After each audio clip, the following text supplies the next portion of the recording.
Spring in Paris, and not just any day in spring, but Easter Sunday. For a country steeped in Catholic tradition, this is one of the most important holidays of the year.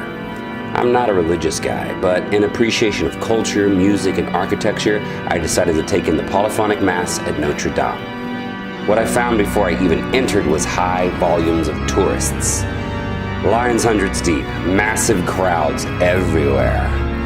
Well, my heart was set, and so I jumped in line and waited my turn.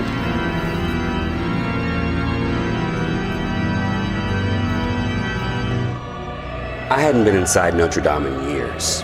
Paris is pretty familiar to me now, and I spend most of my time in other parts of the city pretending that I'm Parisian. But the truth is, my nomad lifestyle and unquenchable curiosity makes me the perpetual tourist. A bad word in certain circles. And here I was again, letting my senses and lenses soak it all up, in search of something holy in a place and time meant to be exactly that. When I set out on this now 5-year journey, I thought I would find some sense of enlightenment. I sacrificed home for rebirth and the richness of experiences. I sought to walk in the footsteps of saints and come out on the other end worthy of such legacy.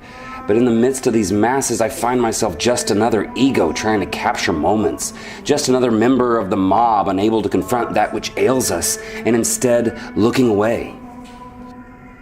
I carried on down the Seine, stopping to admire humans being human.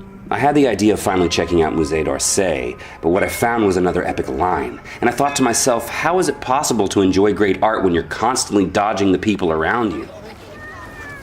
Then it occurred to me that we are the art. If there's one thing Paris has taught me, it's the joy of people watching. And in a place like this, you can literally watch the world go by. Much of the time, I feel like an alien.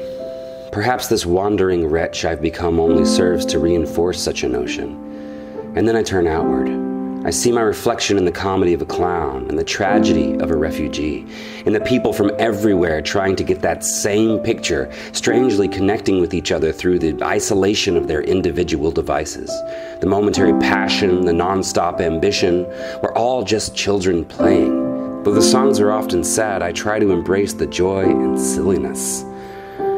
Perhaps I'm more lost than ever, but I'm finding something new every day. I may be blind, but I can also see.